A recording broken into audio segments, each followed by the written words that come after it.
स्वतंत्र विदर्भ राज्याच्या मागणीसाठी येत्या 22 फेब्रुवारी रोजी नागपूरमध्ये विराट लॉंग मार्चसह जाहीर मेळाव्याचं आयोजन करण्यात आलं आहे. विदर्भ राज्य आंदोलन समितीच्या वतीनं आयोजित या आंदोलनात विदर्भातील सर्व जिल्ह्यातून हजारो नागरिक सहभागी होणार असल्याची शक्यता वर्तवली जाते. आयोजकांच्या माहितीनुसार आर्थिक, सामाजिक आणि प्रशासकीय अन्यायाच्या विरोधात आवाज उठवण्यासाठी हा लॉंग मार्च काढण्यात येणार आहे.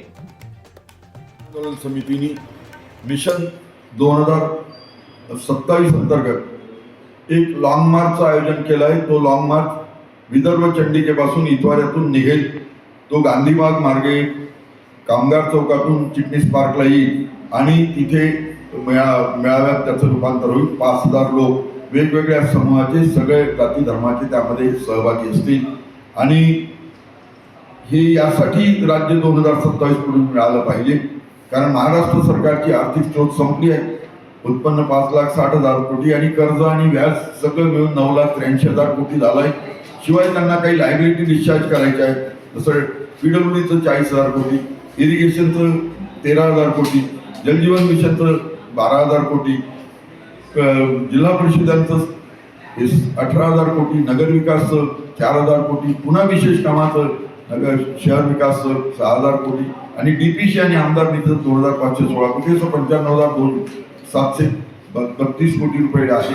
टोटल राज्यावरची लायबिलिटी जी आहे, कर्ज, व्याज आणि जबाबदाऱ्या पार पाडायची, ती जवळजवळ 10,69,459 कोटी आहे. राज्य दिवाळखोरीत निघालं. उत्पन्न 5,60,000 कोटीच्या दुप्पट लायबिलिटी आहे. राज्य देशातलं नंबर 1चं कर्जबाजारी राज्य आहे आणि विदर्भ झाला, जर तो 14-15ला झाला असता तर तो 110 कोटी शिल्लकीचा, 17-18ला झाला असता तो 1,660 कोटी रुपये शिल्लकीचा आणि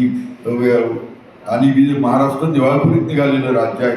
आणि म्हणून या सगळ्या प्रश्नाचं उत्तर, जर इथलं कुपोषण संपायचं असेल, प्रदूषण संपायचं असेल, लोकप्रतिनिधी वाढवायचे असेल, इथला सिंचनाचा अनुशेष पडून शेतकऱ्यांच्या आत्महत्या संपायच्या, नक्षलवादाला आळा बसायचा असेल आणि रोजगाराच्या संधी उपलब्ध व्हायच्या असेल तर विदर्भाचं स्वतंत्र राज्य ही या सगळ्या प्रश्नाचं उत्तर आहे.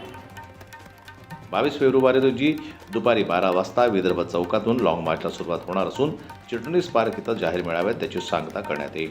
विदर्भाच्या विकास, हक्क आणि आत्मसन्मानासाठी नागरिकांनी मोठ्या संख्येनं यात सहभागी व्हावं असं आवाहन आंदोलन समितीकडून करण्यात आलं आहे.